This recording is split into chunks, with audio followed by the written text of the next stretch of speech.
Dieu était juste et infiniment véridique et fidèle. Alors, on vient maintenant à la Sainte Trinité. Ça, c'est le mystère le plus grand, le plus sublime, mais aussi le plus difficile. Parce que c'est quelque chose de Dieu qu'on ne peut pas trouver. On peut trouver que Dieu existe, que Dieu est infiniment toutes les perfections, qu'il existe par soi-même. Aristote l'a trouvé, l'a prouvé, qu'il a toute perfection, qu'il est esprit. Par perfection, il est esprit. Hein, parce que il est infini. Il ne peut pas être matière, puisque la matière est limitée. Donc Dieu n'a pas de limite, donc il ne peut pas être matière, donc il est forcément esprit. Donc on peut tout savoir, tout ça. Alors, monsieur l'abbé, il est matière parce qu'il est homme. Ah non, il n'est pas homme en tant que Dieu, dans sa nature. Il est homme dans la personne divine, qui a pris une autre nature, mais la nature divine reste non mélangée. On ne peut pas mélanger la nature divine. Puisque mélanger, c'est ajouter quelque chose, on ne peut pas ajouter quelque chose à Dieu, puisqu'il est tout. Donc, la nature humaine n'a pas été ajoutée à la nature divine. L'union ne pas fait de natures qui s'unissent. Simplement, non, ils s'unissent par intermédiaire d'une personnalité. Donc, l'union hypostatique, ça veut dire l'union entre la nature divine et humaine, se fait par la personne, une personnalité, la deuxième personne de la Sainte Trinité. C'est la deuxième personne qui a ayant de toute éternité, avec le Père et le Saint-Esprit, la nature divine, a pris il y a 2022 ans, à peu près, la nature humaine. Voilà. Donc l'union entre la nature divine et la nature humaine se fait par intermédiaire d'une personnalité divine. Voilà. Donc, mais Dieu n'est pas matière en tant que Dieu, c'est une autre nature. Il y a autre nature, la nature divine et la nature humaine. Jésus-Christ a deux natures, totalement différentes. L'un, c'est la nature de créateur, l'autre, c'est la nature de créature.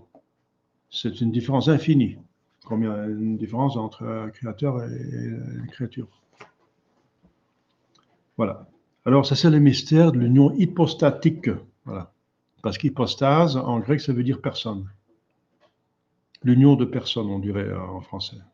L'union hypostatique, voilà. L'union entre Dieu et l'homme qui se fait par la personne divine. Donc la Sainte Trinité, on ne peut pas savoir. Mais c'est plus sublime parce que c'est l'intimité divine. C'est la vie de Dieu. C'est comme il est à l'intérieur de soi-même. Et c'est magnifique. Et c'est très intéressant, cette Sainte Trinité, parce qu'on est créé à son image.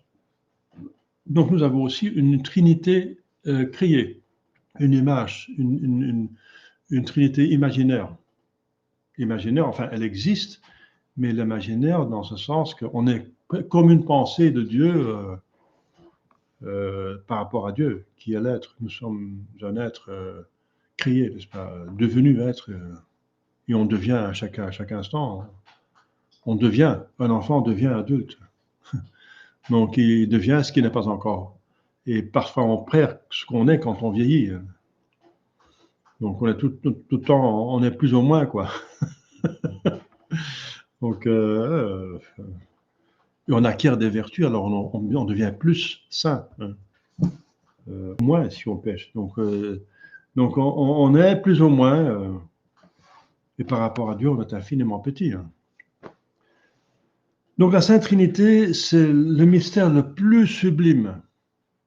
La fête, la Sainte Trinité liturgique devrait être la plus grande fête de l'année. Et pourquoi c'est pas la plus grande fête? C'est parce que l'Église tient compte de notre misère, faiblesse humaine, qu'on fonctionne par les sens. L'intelligence humaine, la compréhension humaine fonctionne par les sens. Et ce qui est visible, c'est donc, de ce point de vue-là, plus important pour nous, mais pas en soi. Par exemple, la création, wow, on voit tout ce qui existe. Ça, Dieu créateur, ah ouais, ça c'est providence, comme je viens de le dire, et surtout la rédemption. Par exemple, que Jésus est conçu le 25 mars, on ne voit rien, donc c'est une fête, oui, mais pas tellement. Fêté. Mais Noël, ah, ça c'est une fête, hein, extraordinaire, parce qu'on voit le petit Jésus alors à ce moment-là, on le voit. Jésus commence sa rédemption dès le début, mais ouais, on n'y voit pas trop. Mais si il est sur la croix, ah, la Semaine Sainte, ça c'est une grande liturgie parce qu'on on voit la passion, on est impressionné, on voit l'amour de Dieu, mais l'amour de Dieu est toujours le même. Avec ou sans passion, il a le même amour, mais la passion, c'est l'expression de son amour. Mais l'amour est toujours là, infini. Voilà. Donc c'est pour ça que la fête de Sainte-Trinité, c'est bien sûr une fête de première classe, et c'est comme la quintessence, n'est-ce pas, le finishing touch, comme on dit en anglais, l'année liturgique, hein, qui commence par l'incarnation, Noël, l'apparition de Jésus-Christ, puis la rédemption, la Semaine Sainte, la Pâque, résurrection, Pentecôte, voilà. Mais une fois qu'on a vu l'activité des trois personnes, à l'avant, on parle de Dieu le Père qui a créé, mais directement l'homme a péché, donc on a besoin d'un sauveur. Alors le sauveur vient à Noël, deuxième personne Sainte Trinité, qui va faire son travail de rédempteur jusqu'à Pâques et après l'Ascension. Et ensuite, il va envoyer la troisième personne, la Pentecôte. Alors, on a vu la troisième personne, et la Pentecôte, c'est l'Esprit Saint qui travaille jusqu'à présent, jusqu'à la fin des temps. Il va nous aider pour aller au ciel. Il va animer l'Église. Mais après qu'on a vu l'activité des trois personnes divines, il y a la fête Dieu. La fête de la Sainte Trinité, excusez-moi. On a vu les trois personnes, et voilà, la fête de la Sainte Trinité vient après qu'on a vu les trois personnes en action. Dieu le Créateur, le Père Créateur, le Fils Rédempteur et l'Esprit Saint Sanctificateur. L'Esprit Saint, qui rend saint, sanctification. Voilà. Alors, vous savez tous, puisque vous êtes baptisés, on est obligé de savoir cette vérité, la Sainte Trinité est le mystère d'un Dieu en trois personnes, ou trois personnes en un Dieu. Voilà. C'est une petite phrase, voilà, tout est dit. Encore faut-il quelques explications pour autant que c'est explicable, puisque ça reste un mystère. C'est quoi un mystère de foi? Un mystère de foi, c'est une vérité révélée qui, après la révélation, n'est pas encore totalement comprise. Pas totalement comprise. On ne va pas jamais comprendre sur Terre comment c'est possible que un soit trois, qu'un Dieu soit trois personnes. Mais on ne dit pas que 1 et 1 est 3, on dit plutôt que 1 multiplié par 1 est 1. Donc c'est plutôt ça. Donc on ne dit pas que donc 1 plus 1 plus 1 est 1, pardon, excusez-moi, mais qu'on dit que 1 multiplié par 1 multiplié par 1. Donc comme ça, on essaie de comprendre le plus possible, n'est-ce pas, comme quand on est jeune, dans le catéchisme, le maître ou le curé ou la maîtresse fait sur le tableau un triangle et dit voilà, un symbole de Dieu, hein, un triangle et trois angles. Et il y a trois angles, mais il y a un seul triangle. Voilà. Donc, c'est comme la Sainte Trinité, un Dieu, mais trois personnes. Sauf que c'est pas totalement la même chose parce que toute comparaison a ses limites, puisque chaque personne est totalement Dieu. Mais chaque angle n'est pas totalement le triangle. Ce n'est qu'une partie du triangle. Mais le Père n'est pas une partie de Dieu, n'est-ce pas? Il est totalement Dieu, n'est-ce pas?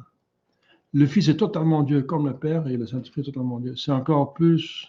Donc ce sont des comparaisons qui partiellement expliquent un aspect, mais d'autre part, pas. Voilà. Ils restent sous la mesure. Donc il faut faire attention, n'est-ce pas?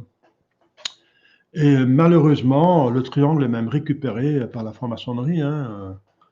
Moi, j'ai à la maison, alors, c'est un tableau avec un triangle, avec un œil dedans.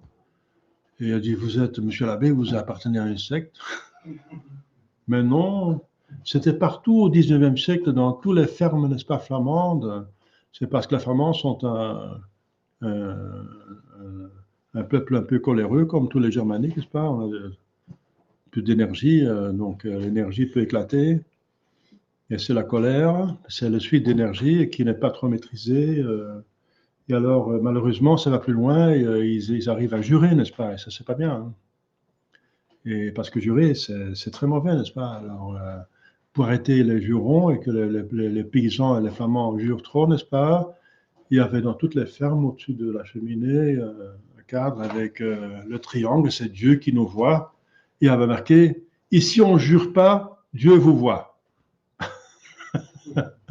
Donc c'est très catholique, n'est-ce pas? Mais c'est pas seulement ici, il est partout. Même sur le champ, quand il laboure le champ, il ne va pas jurer derrière le dos de sa femme, hein. Mais tu dois pas, à la maison, il dit, hey, tu ne dois pas jurer, mon Dieu te voit, mais Dieu est partout. Alors voilà, donc ça c'est dommage que la franc-maçonnerie, il ne faut pas se laisser voler des symboles. Je trouve pas. Je trouve pas. Tant pis, n'est-ce pas?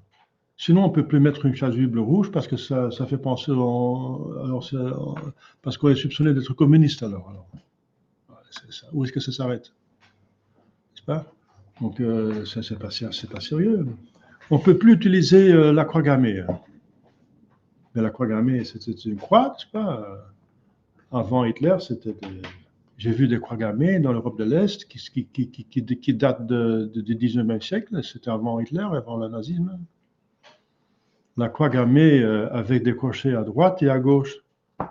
Mais j'ai expliqué ça déjà, hein, la signification, parce que la croix donne la vie, hein, c'est la source de vie surnaturelle, et la vie c'est quelque chose qui bouge, n'est-ce pas, c'est là qui fait, voilà, qui fait vivre, hein. Et la vie est extérieure et intérieure. Oh, j'en ai parlé, expliqué ça. Voilà, donc on se laisse voler malheureusement des symboles. J'y reviens à chaque fois parce que je ne veux pas que les symboles partent, l'Église catholique, qui nous appartiennent.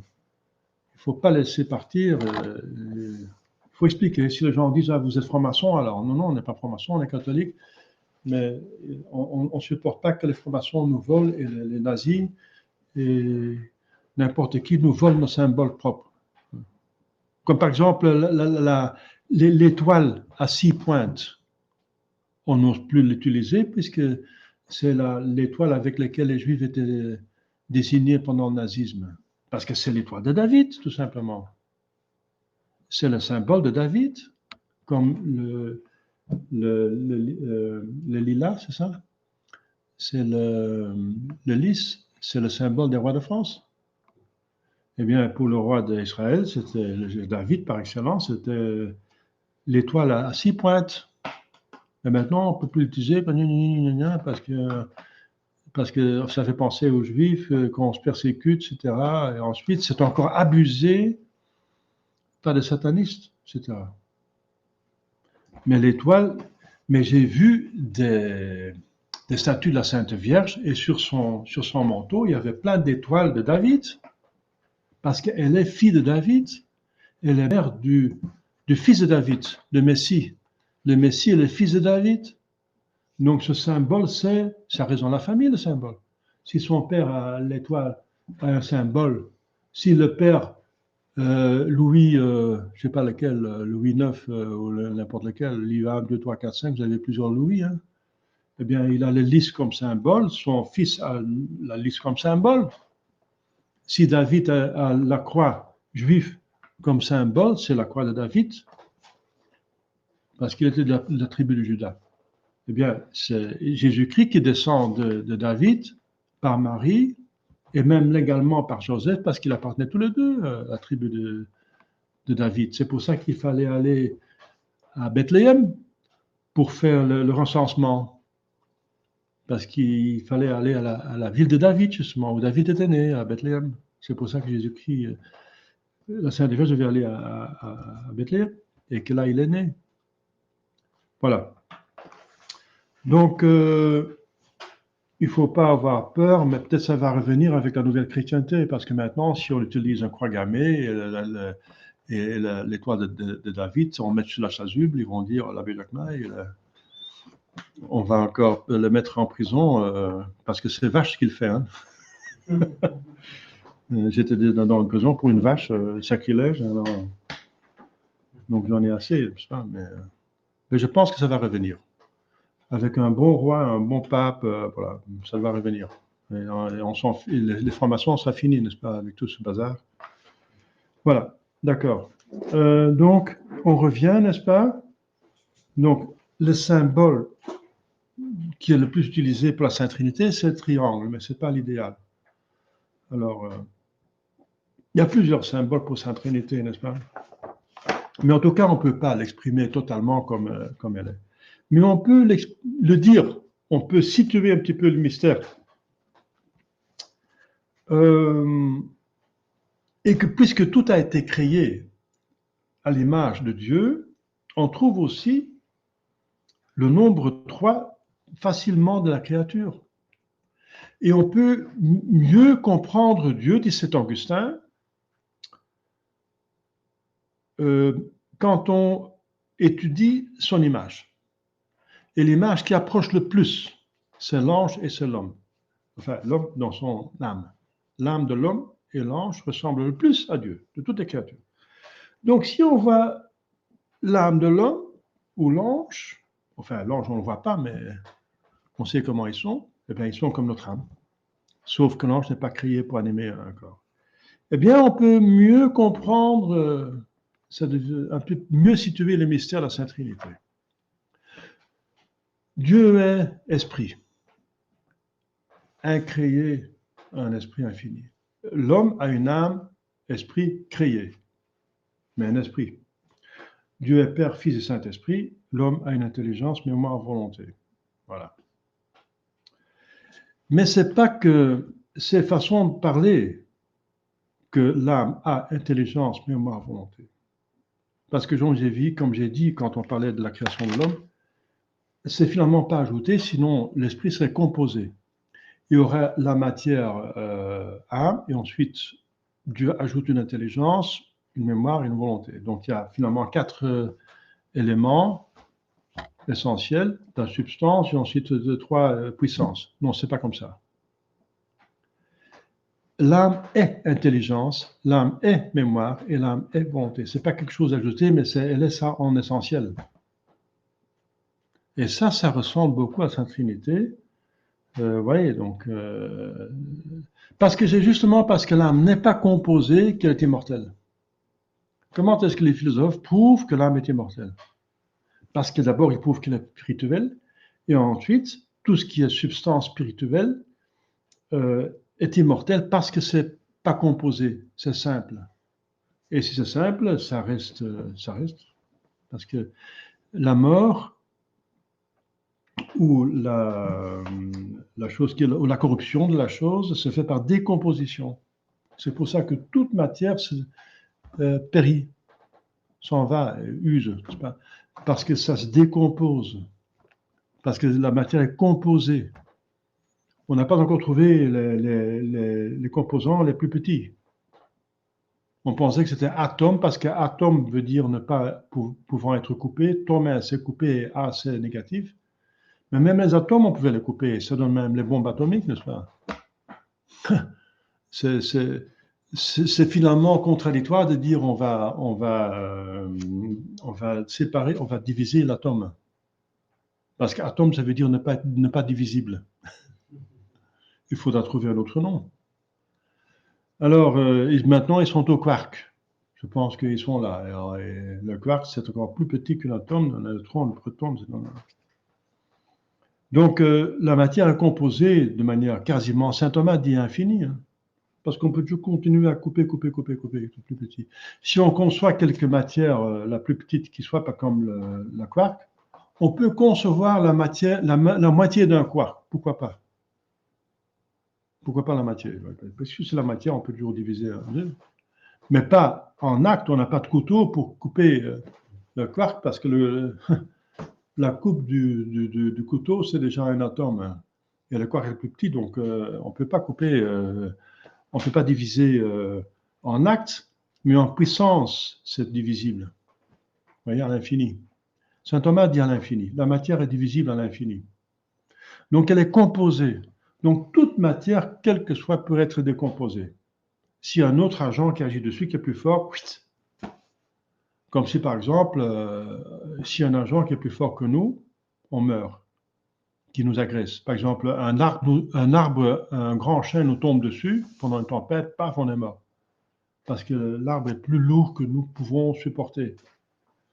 Donc si quelque chose, un agent extérieur, n'est-ce pas, quelque chose qui bouge, n'est-ce pas, s'agresse à nous, et c'est plus fort, alors on est fini, on est foutu, n'est-ce pas, donc il y a la séparation du corps et de l'âme. Le corps existe, donc arrête d'exister, le corps, en tant que tel. Il se décompose. Il se décompose, il devient minéral. Dans le tombeau, on est décomposé en éléments chimiques et organiques, etc. Voilà. Donc, l'âme est une substance spirituelle, mais qui est en même temps intelligence, mémoire, volonté. Eh bien, si on projette ça en Dieu, on comprend un peu mieux la Sainte Trinité. Dieu est infiniment parfait, donc il a toutes les perfections. Des perfections les plus importantes, c'est l'intelligence, la mémoire et la volonté libre. Parce que c'est ce qui nous met au-dessus des minéraux, des plantes et des animaux. C'est ce qui est plus de noble dans tout ce qui existe. C'est intelligence, mémoire, volonté libre. Eh bien, en Dieu, c'est par excellence, puisque Dieu est toute perfection en degré infini. Donc, il est forcément intelligence, mémoire, volonté. Mais chez lui, c'est infini. Et donc, c'est en acte. Parce que si quelque chose n'est pas en acte, comme par exemple, quand on dort, nous, on dort, l'intelligence ne fonctionne pas. Mais une intelligence qui ne fonctionne pas est moins parfaite qu'une intelligence qui fonctionne. Si quelqu'un est en train de travailler, n'est-ce pas, il écrit un livre intéressant sur l'intelligence et le travail, cette intelligence a une perfection en plus que si on dort tout simplement, l'intelligence ne fait rien. On a l'intelligence, mais elle ne fait rien. Alors vous comprenez qu'une intelligence en acte est plus parfaite qu'une intelligence qui dort. Donc l'état d'action est plus parfait que l'état d'être en puissance, d'être en possibilité de faire quelque chose, mais on ne le fait pas. Voilà. Eh bien, donc, en Dieu, tout est en acte, parce que tout est en Dieu en perfection infinie. Donc, en Dieu, tout est en acte. Il n'y a rien qui est en puissance, en possibilité, et qui ne soit pas réalisé. Non, en Dieu, tout est réalisé. Donc, Aristote dit Dieu est actus purus, l'acte pur, l'acte par essence, l'acte d'exister et l'acte d'agir, mais le plus sublime. Eh bien, l'activité la plus sublime, c'est l'intelligence, mémoire, volonté. Dieu a de manière ça infinie. Il a une intelligence infinie. Et à quoi il pense? Eh bien, l'intelligence est faite pour la réalité. Et c'est qui la réalité? C'est Dieu. C'est pour ça qu'il dit à Moïse, je suis qui suis. Je suis qui est, je suis réalité, je suis existant. Je suis le seul qui existe finalement. Tous les autres ont l'existence par moi.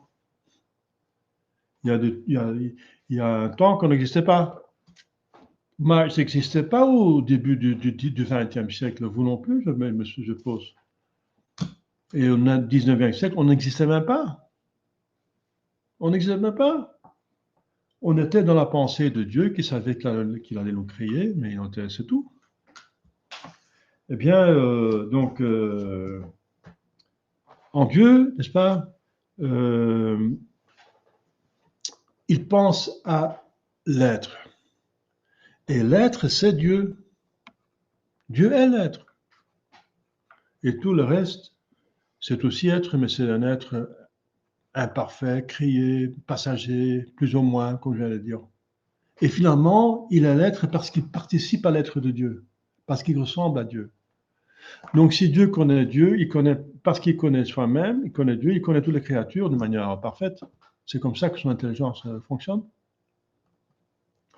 Donc, Dieu a une intelligence infinie. Il est en acte. À quoi pense-t-il? À Dieu, puisque c'est la seule chose qui est digne pour penser. Et en Dieu, il pense à tout ce que Dieu a fait, et donc il pense à la création, la rédemption, tout ça, tout ce qui existe. Mais d'abord à Dieu.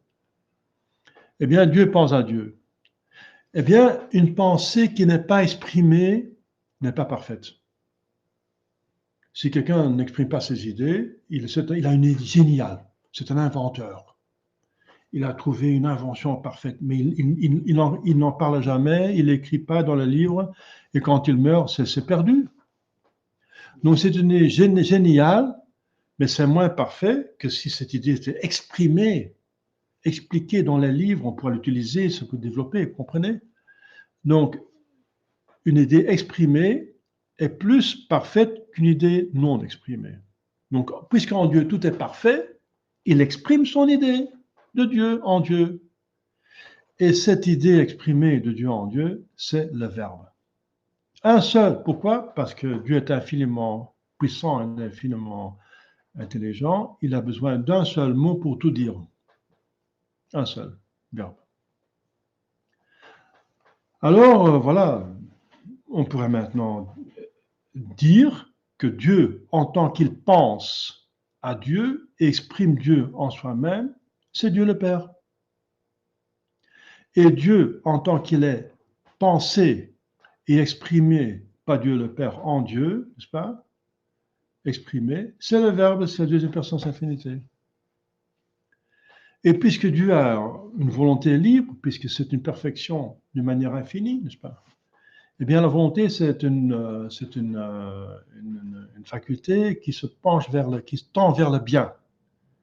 Eh bien, le bien par excellence, c'est Dieu. Dieu est infiniment bonté. Donc, une volonté infinie, elle va se diriger vers un bien infini, ça veut dire encore vers Dieu. Et vers Dieu, pour autant qu'il est connu, bien sûr, parce qu'on ne peut pas aimer ce qu'on ne connaît pas. Donc, donc, cette volonté de Dieu va se diriger vers le Fils, Dieu exprimé en Dieu. Et un amour, la volonté qui aime le bien, n'est-ce pas? C'est l'amour. Eh bien, un amour exprimé est plus parfait que l'amour non exprimé. Si un homme aime une femme et il ne déclare jamais son amour, c'est rien, n'est-ce pas? Ça va pas, il est frustré, n'est-ce pas? Mais s'il exprime son amour, cet amour peut se développer, il peut être répandu, etc. Donc, un amour exprimé est plus parfait qu'un amour non exprimé. Et puisqu'en Dieu, il n'y a pas de frustration, il n'y a pas d'imperfection, l'amour est exprimé. Donc, l'amour que Dieu a pour Dieu, qu'il connaît dans le Fils, exprimé, n'est-ce pas, est exprimé, c'est-à-dire est soufflé par le Père, celui qui connaît, n'est-ce pas, Dieu.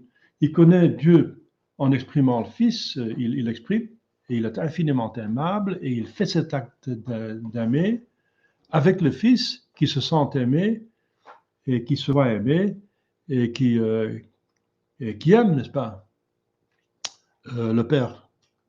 Et cet amour, n'est-ce pas, mutuel, infini, c'est l'Esprit Saint. Voilà.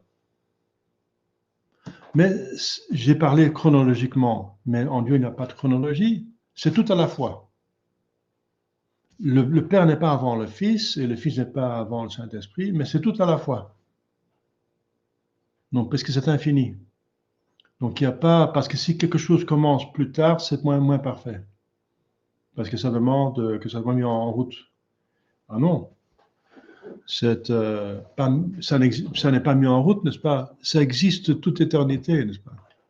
Donc, de toute éternité, le Père exprime le Fils, engendre le Fils, on dit, n'est-ce pas? Comme une intelligence engendre une idée.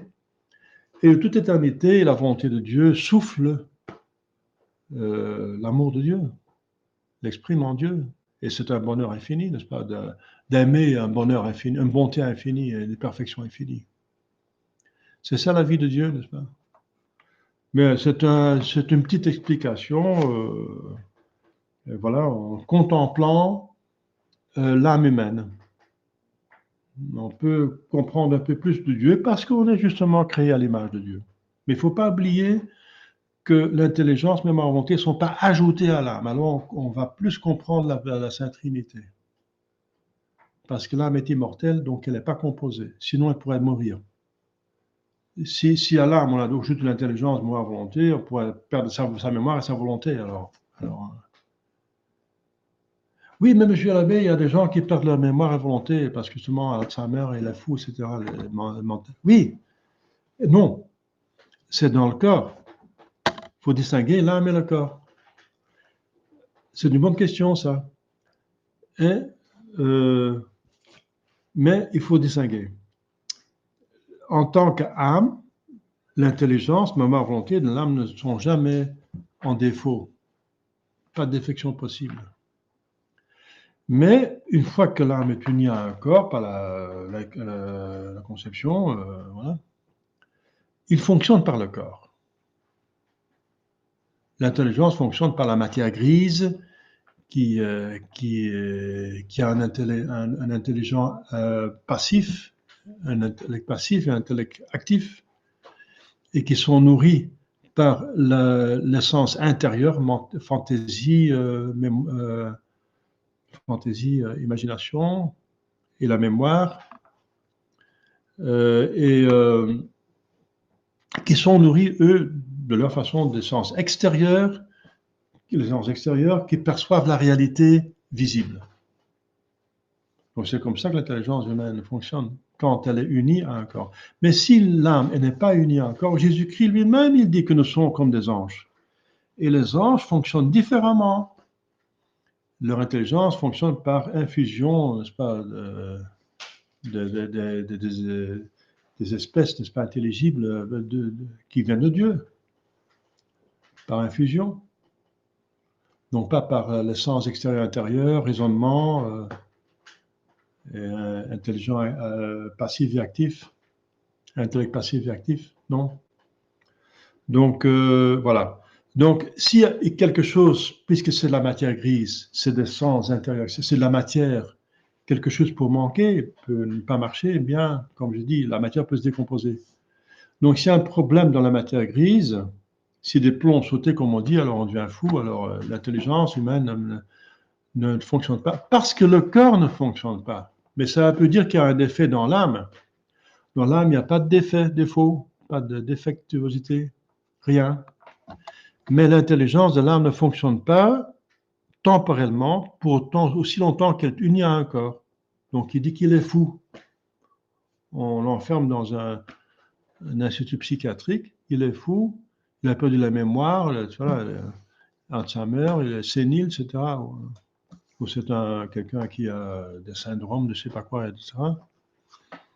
Donc, handicapé mental, plus ou moins, il y a plusieurs degrés, eh bien, ça dépend de combien de plombs ont sauté, n'est-ce pas? Parce que la matière grise, c'est un ordinateur très compliqué, n'est-ce pas? Très, très compliqué. Donc, si quelque chose ne marche pas, il faut investir, il y a des choses qui... Donc, l'homme peut avoir une défectuosité à son intelligence, oui, de la part du corps, mais pas de la part de l'âme. Parce qu'une fois que l'âme est sortie du fou, n'est-ce pas? Eh bien, elle fonctionne comme toute autre âme, parfaitement. On sera comme des anges. C'est fini, sa folie. Et à la résurrection, il y aura un corps, s'il est en état de grâce, un corps parfait, n'est-ce pas, pour jouir de Dieu. Voilà. C'est la réponse à une telle objection que je prévois déjà, n'est-ce pas, qui pourrait être faite. Donc, les trois personnes s'appellent le Père, le Fils et le Saint-Esprit. Le nombre 3 se trouve partout, n'est-ce pas, dans la religion et même dans la nature. Il y a 3 séjours d'âme après la mort. Il y a 3 parties principales de la messe.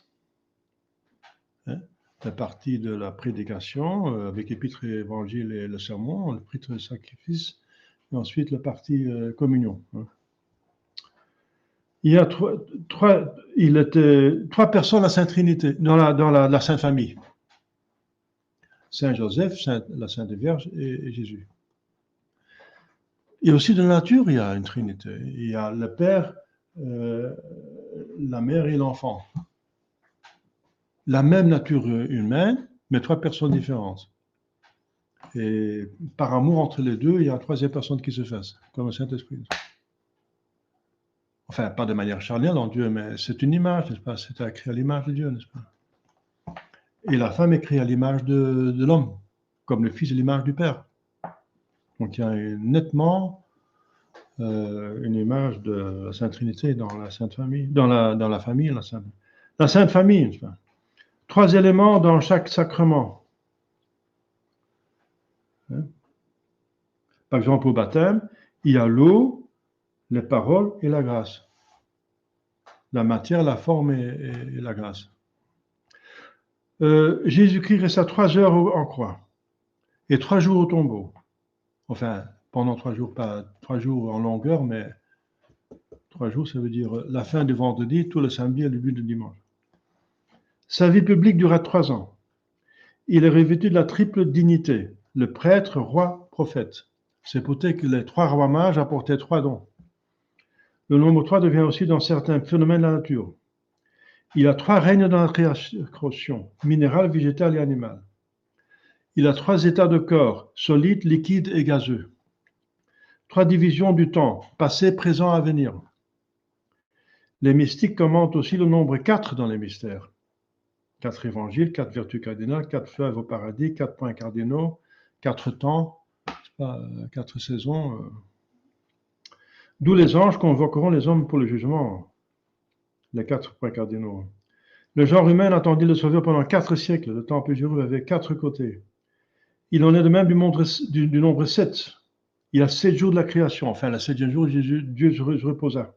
7 sacrements, 7 œuvres de miséricorde, 7 vertus morales, 7 dons de Saint-Esprit, 7 ordres ecclésiastiques, 7 demandes du Pater, 7 paroles de Jésus-Christ en croix. Mystère qui nous contribue à notre ressemblance et à notre union à Dieu.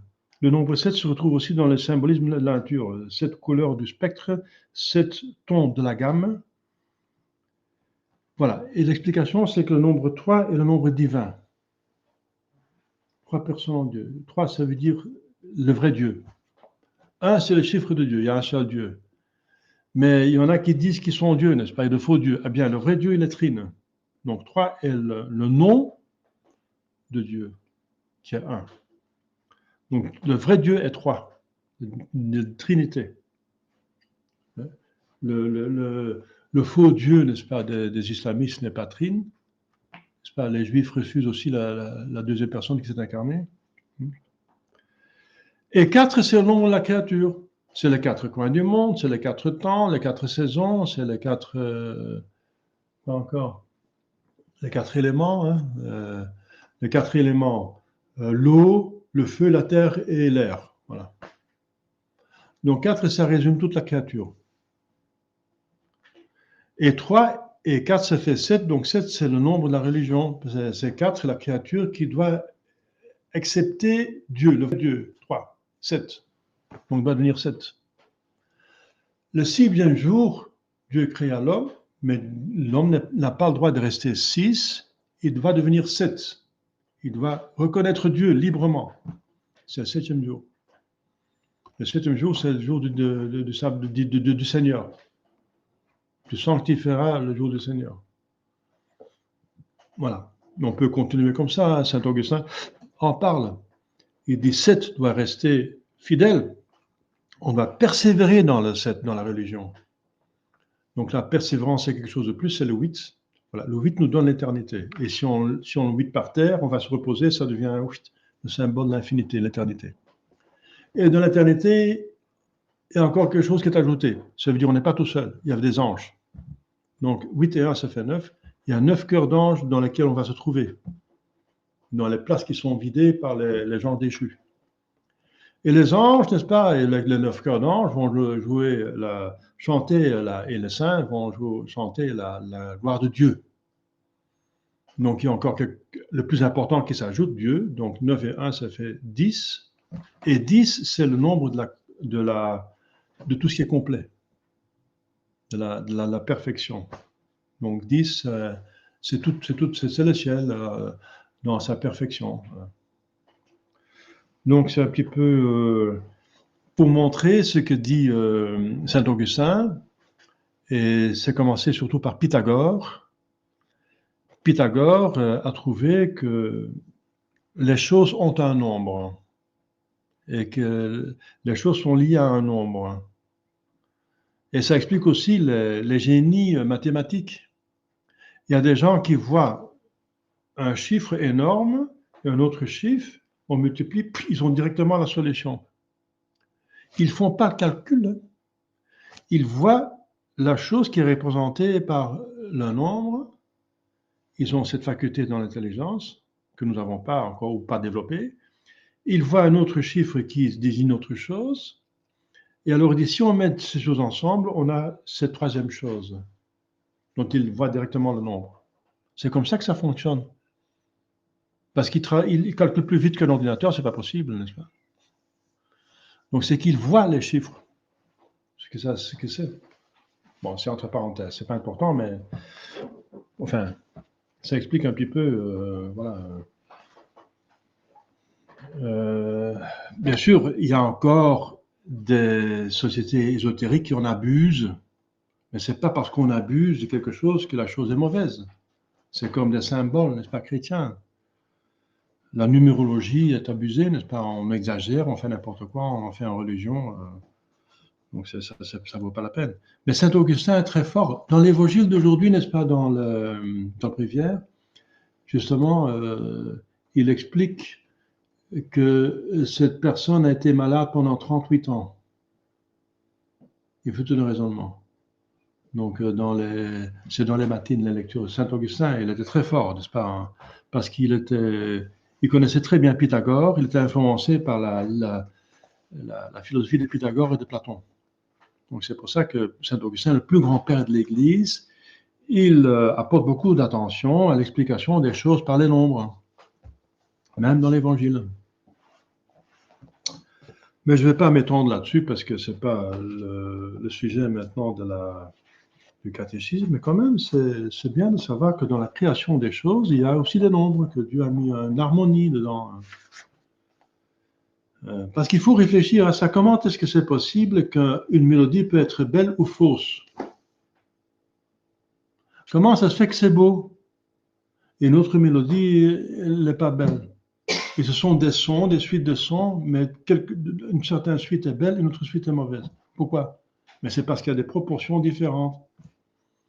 Donc les proportions font la bonté ou la laideur. Donc il faut réfléchir à ça. Comment ça se fait, n'est-ce pas? Comment ça se fait qu'une telle proportion, n'est-ce pas, est belle et une autre proportion, donc la distance entre quelques notes peut être fausse. Ça sonne faux. Réfléchissez à ça, ça veut dire qu'il y a quelque chose quand même que les distances des notes, c'est encore, on peut l'expliquer par des chiffres, que les chiffres expriment quelque chose, n'est-ce pas? Que ce soit une harmonie, hein? Aussi dans l'architecture, on voit ça. La proportion, le nombre d'or doré. Hein? Voilà, c'est les spécialistes, les génies du Moyen-Âge et avant l'Antiquité ont trouvé ça, le nombre d'or. La proportion qui fait l'aspect le plus beau, n'est-ce pas? Par exemple, en architecture, on sait que le triangle donne la stabilité au bâtiment. Voilà, c'est encore une image que la stabilité de tout ce qui existe, c'est la Sainte Trinité, le triangle. Par exemple, une chaise. Si on fait une chaise avec 4 pattes, n'est-ce pas, etc., et c'est encore des carrés, c'est tous des carrés, des rectangles, eh bien, c'est pas très stable. Pour faire une stabilité, on met dans les coins un morceau de bois qui fait un triangle, et ça bouge plus. Si on met un triangle, ça bouge plus. C'est stable. Donc la stabilité dans les constructions, n'est-ce pas, architecturales, est faite par le triangle. C'est pas par hasard. Enfin, on peut le supposer. Voilà, il nous est impossible, dit le catéchisme, avec notre faible raison, de comprendre cette vérité. On l'appelle donc le mystère de la Sainte Trinité, parce que après la leçon, la Sainte Trinité, l'instituteur demandait aux enfants, vous avez compris? Oui, monsieur. Enfin, alors vous avez rien compris parce que c'est pas à comprendre. Si vous dites que vous avez compris, vous n'avez rien compris. Vous n'avez pas compris le mystère. Donc, voilà. Il faut comprendre, c'est incompréhensible. Enfin, on ne comprend pas que, oui, un Dieu et trois personnes. Trois personnes sont un Dieu. C'est parce que Dieu est au-dessus de nous. Au-dessus de nous, on ne comprend pas, il y a quelque chose qui nous dépasse. Il y a quelque chose qu'on comprend, c'est ce que nous avons en commun, qu'il a en commun avec nous, qui est esprit, etc., trois puissances, etc. Ça, on comprend. Mais ce qui est typiquement divin et pas humain, on ne comprend pas. Mais c'est toujours comme ça, c'est toujours avec les autres êtres. Par exemple, nous sommes animal. En tant que corps, nous sommes animal. En tant qu'âme, nous sommes esprits, n'est-ce pas? Nous sommes comme les anges, mais en tant que corps, nous sommes comme les animaux. Eh bien, un animal nous comprend si on agit comme un corps. Si on va faire comme ça, alors le chien, il va dire, ah, il veut courir, il est là pour courir, d'aller dans le parc, n'est-ce pas? Il a compris que vous voulez courir, alors il a directement, moi j'ai un chien, donc si je me levais et je prenais la laisse, il était là, il a compris que c'est pour aller se promener. Mais si je commençais à lui citer un livre, ça dépasse, ça lui dit rien parce que c'est un niveau humain, n'est-ce pas?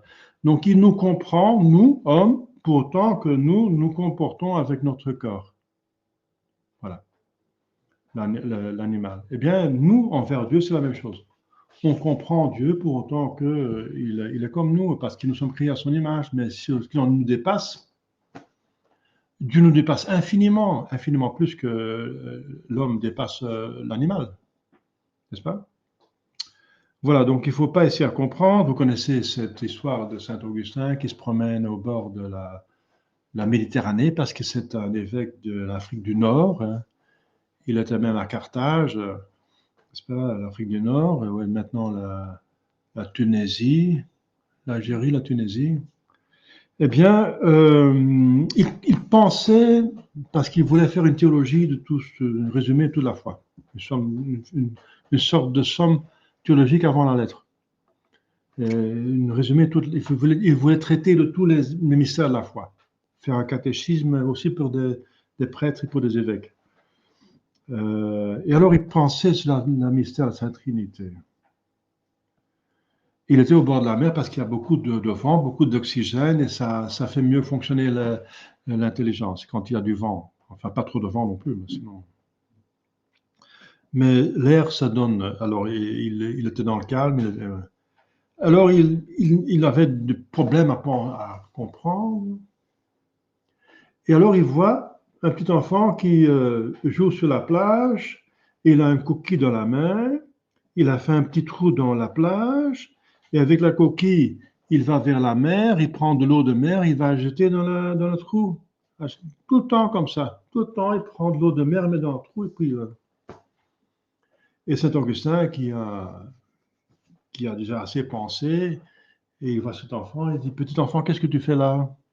Pour se divertir un petit peu, pour changer d'idée un petit peu, et pour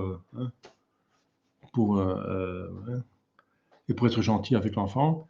L'enfant dit, ah monsieur, je mets la mer dans le petit trou ici, je vais mettre la mer dans le trou. Je vais mettre la mer dans le trou. Mais Saint Augustin dit, mais tu vois pas que la mer est trop grande, tu peux pas le mettre dans le trou? Eh bien, dit l'enfant qui était un ange, il dit, eh bien, aussi peu qu'on peut mettre la mer Méditerranée dans le trou que j'ai fait, vous ne pouvez pas mettre la Sainte Trinité dans votre tête. Elle est trop petite aussi, votre tête, pour comprendre la Sainte Trinité. Et tout d'un coup, il a disparu. Voilà. Alors, qu'est-ce qui se passe alors dans l'éternité? Eh bien, quand on va on va voir Dieu, on va participer à son intelligence, donc on va comprendre Dieu avec son intelligence, mais pas avec la nôtre. C'est ça la vision béatifique. Donc, le petit trou, n'est-ce pas, va rester sur la plage, mais la mer va avoir la mer haute, la mer basse et la mer haute. La mer haute va se mettre au-dessus du trou et le trou va devenir partie de la mer, quoi. Donc, d'une certaine façon, le trou va quand même contenir la mer parce qu'il devient. On reste toujours homme, mais on va être fusé en Dieu, n'est-ce pas? Voilà. Donc, comme ça, on peut expliquer quand même que ici, on ne comprend pas la Sainte Trinité, mais que dans l'éternité, on va la voir, la visionner. Voilà. Donc, les trois personnes divines ont en commun la substance, les qualités, les œuvres. Donc, il n'y a pas trois dieux. Il y a Dieu le Père, Dieu le Fils et Dieu le Saint-Esprit, mais il n'y a pas trois dieux. Il y a un seul Dieu. Chaque personne est donc aussi éternelle, omnisciente, toute-puissante, parfaite que l'autre. La création du monde, la rédemption et la sanctification de l'humanité ont donc été accomplies par les trois personnes en commun. Donc la grâce, donc la création, Dieu a créé, faisons-nous, au pluriel, l'homme à notre image. La rédemption, par exemple, que l'âme de Jésus-Christ a été créée, c'était créé par la Sainte Trinité. La grâce qui est donnée à chaque fois, c'est donnée par la Sainte Trinité.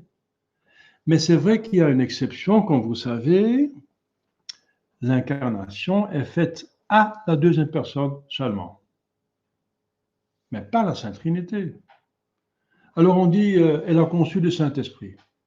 Mais on dit aussi que Dieu le Père a créé. Mais j'ai expliqué ça dès le début, c'est par attribution. On attribue une œuvre qu'on a création au Père, la rédemption au Fils et la sanctification au Saint-Esprit. Mais en réalité, c'est les trois personnes qui le font.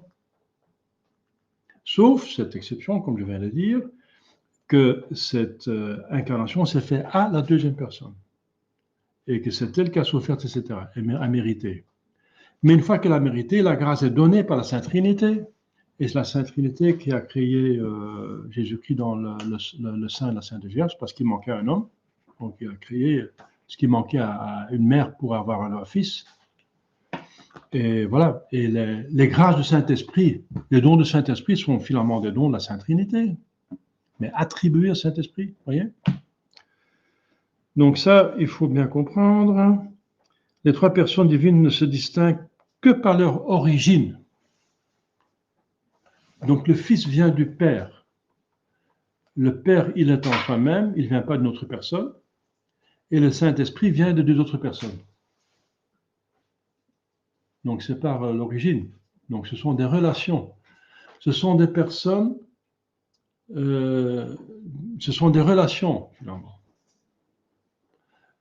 Être père, c'est une relation. C'est avoir une relation avec une autre personne qui est votre fils. Être fils, c'est une relation. Parce que sans père, vous n'êtes pas, vous pouvez être fils. Donc une relation, ça veut dire que vous dépendez, pour autant que relation, d'une autre personne.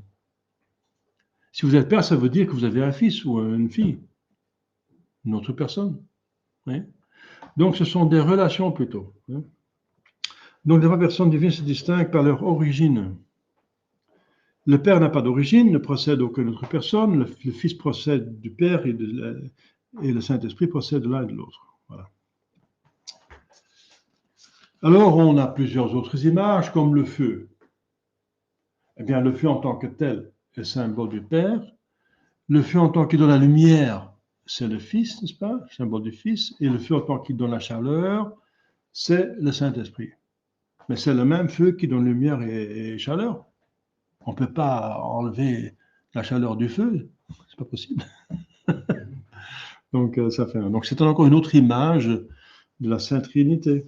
Le soleil, par exemple. Parce qu'Adam et Ève, quand ils priaient, ils n'avaient pas de statue, etc. Donc ils se tournaient vers le soleil pour adorer le vrai Dieu, parce que le soleil ressemblait le plus à Dieu. Parce que là, c'est le plus grand astre du ciel. C'est énorme comme substance, n'est-ce pas? Il donne lumière, donc lumière et chaleur qui symbolisent l'intelligence et bonté, n'est-ce pas? Donc il se tournait vers le ciel pour penser à Dieu. Mais il n'adorait pas le ciel, le soleil. C'est devenu après une idole. Mais Adam et Ève n'ont jamais adoré le ciel, le soleil parce qu'ils savaient très bien. Mais ils ont utilisé comme image de Dieu, n'est-ce pas? Probablement. Cette différence d'origine des trois personnes est la raison pour laquelle on attribue au Père les œuvres de toute puissance, au Fils c'est de la sagesse, et l'Esprit Saint c'est de la bonté. La Sainte Trinité nous a été révélée par les paroles de Jésus-Christ, qui dit « Allez baptiser au nom du Père et du Fils et du Saint-Esprit ». Au nom de Dieu, voilà, et des trois personnes. La foi en ce mystère est professée publiquement dans le signe de la croix, parce que je dis au nom, c'est au singulier, in nomine, on dit en latin, on ne dit pas in nominibus au pluriel, au singulier, au nom du Père et du Fils et du Saint-Esprit. On dit trois personnes et on dit au nom au singulier. Hein? Par le symbole des apôtres, ça on a vu parce que donc au début le symbole parle de Dieu, le Créateur, le Père. Le milieu parle du Fils rédempteur, incarnation et rédempteur, et la fin du symbole des apôtres parle de l'Esprit Saint sanctificateur, et surtout dans l'Église. Dans le baptême et les autres sacrements, on voit la Sainte Trinité. Dans les consécrations et bénédictions, et par la fête de la Sainte Trinité. Voilà. Donc, et c'était déjà connu dans l'Ancien Testament, n'est-ce pas? Parce que on voit que dans l'Ancien Testament, Abraham est visité par trois anges, mais il adore un Dieu.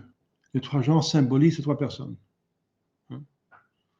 Donc les pharisiens pourraient savoir déjà l'existence de la Sainte Trinité.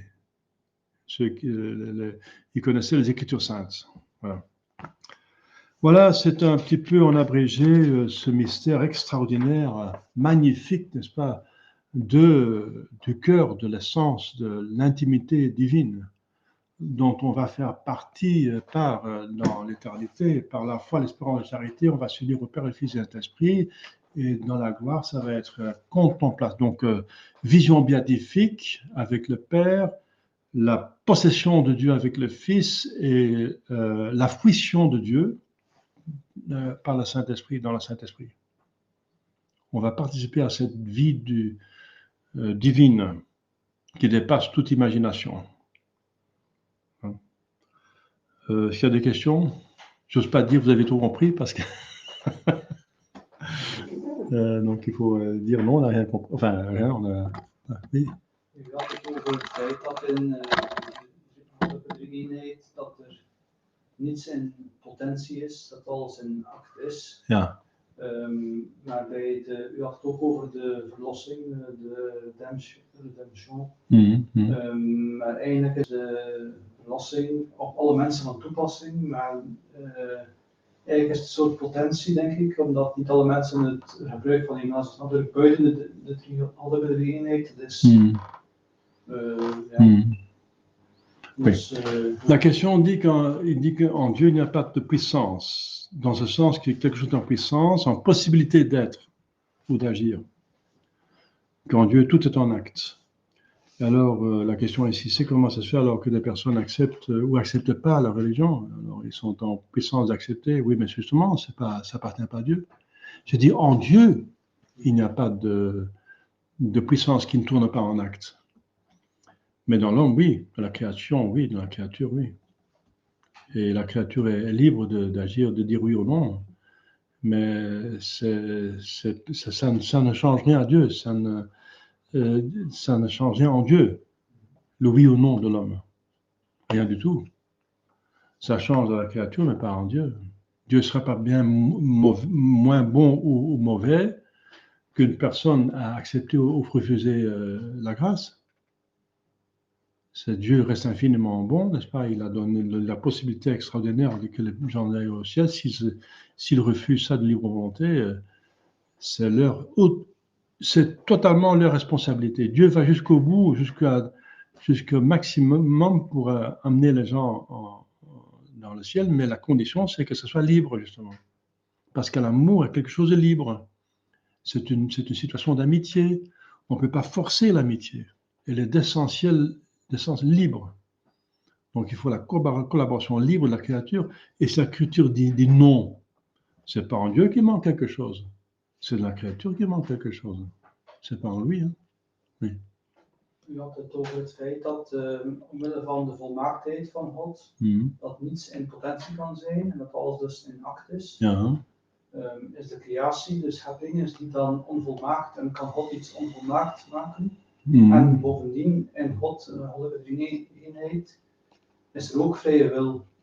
Ja. En toch is er alles in act en niets in potentie. Ja. Ja. Donc la question est double. D'abord, il dit en Dieu, il y a aussi une volonté libre.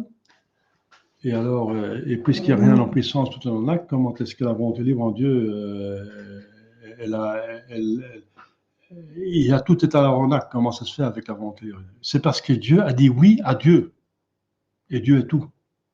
En disant oui à Dieu, c'est l'Esprit Saint, il a dit à tout oui. Il ne peut pas choisir plus que ça, parce qu'il n'a pas plus que Dieu, n'est-ce pas? Donc il est allé jusqu'au maximum, et son oui a toujours oui, il ne dit jamais non. En Dieu, il n'y a pas de péché, n'est-ce pas? Ce serait encore une imperfection de dire non au bien. Dieu dit au bien, c'est Dieu, oui, et c'est son esprit, il l'exprime, c'est l'Esprit Saint, justement. Et alors, il y a une autre question, c'est que Dieu a créé seulement cette création et qu'il est en puissance de faire d'autres créations.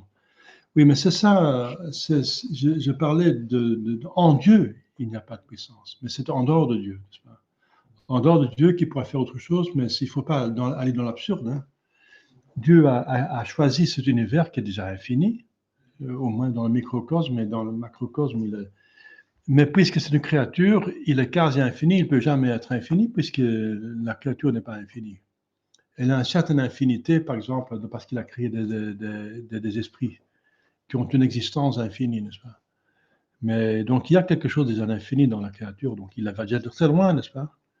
Et alors, il est tellement puissant qu'il a créé quelque chose qui va être pratiquement contraire, essentiel. Parce que la définition exprime l'essence, ce que c'est la chose. Et la définition de la matière appartient à que c'est sensible et que c'est pas spirituel. Et le spirituel, c'est que c'est pas sensible et pas matériel. Donc l'esprit, c'est disons, le contraire de la matière. Donc il est tellement puissant qu'il arrive à créer le contraire de soi-même. Et en bonté.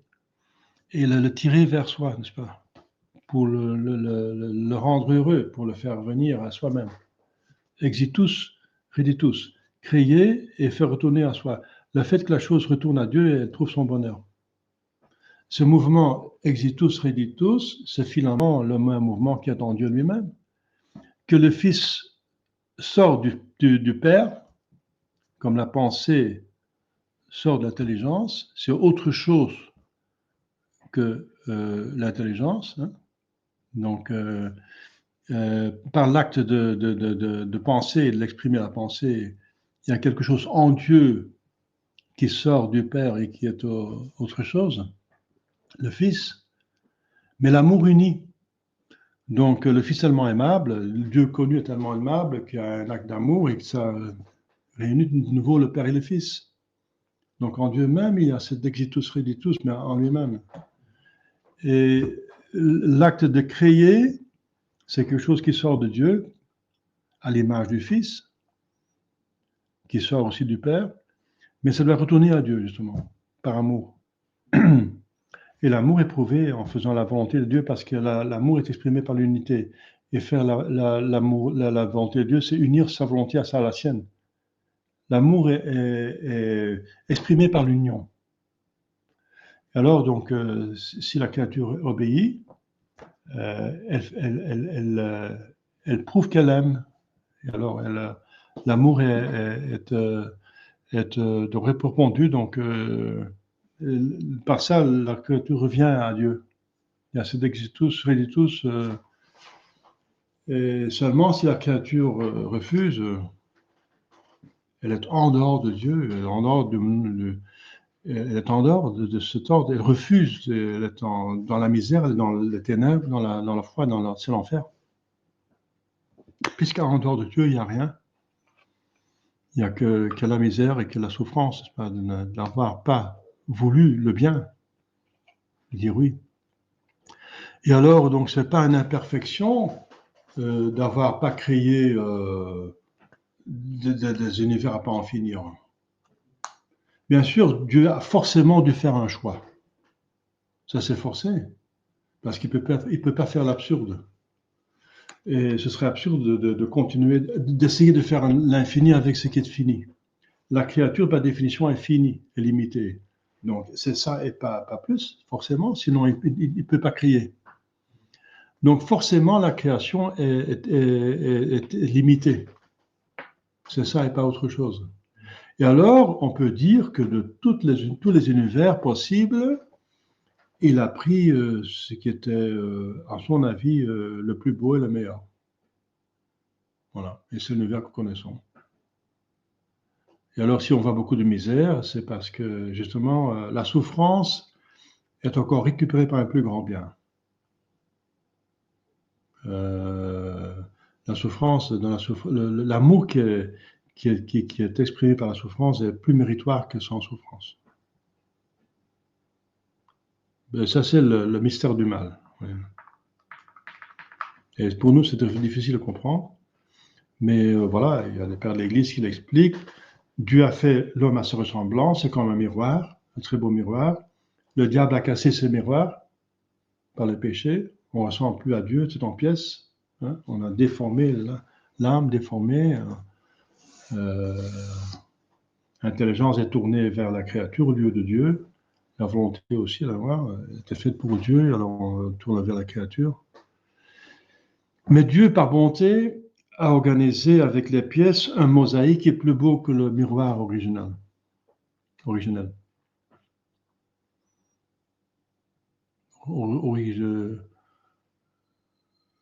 je veux dire. Original, voilà. Voilà. Oui, ce sont des grands mystères, hein, oui. Oui. Comment est-ce que Dieu a pour vous? À Dieu, il n'y a pas de frustration. Et pour vous, vous dites pourquoi il n'a pas créé alors plus d'univers? Mais c'est parce que ça n'a pas de sens. Il a déjà créé un univers qui est quasiment infini, n'est-ce pas? On a déjà des milliards et des milliards d'hommes. Il faut encore plus. À un certain moment, ça s'arrête. Donc, encore plus d'animaux, encore plus on n'arrive pas à tout voir. On n'a pas encore vu le macrocosme, n'est-ce pas?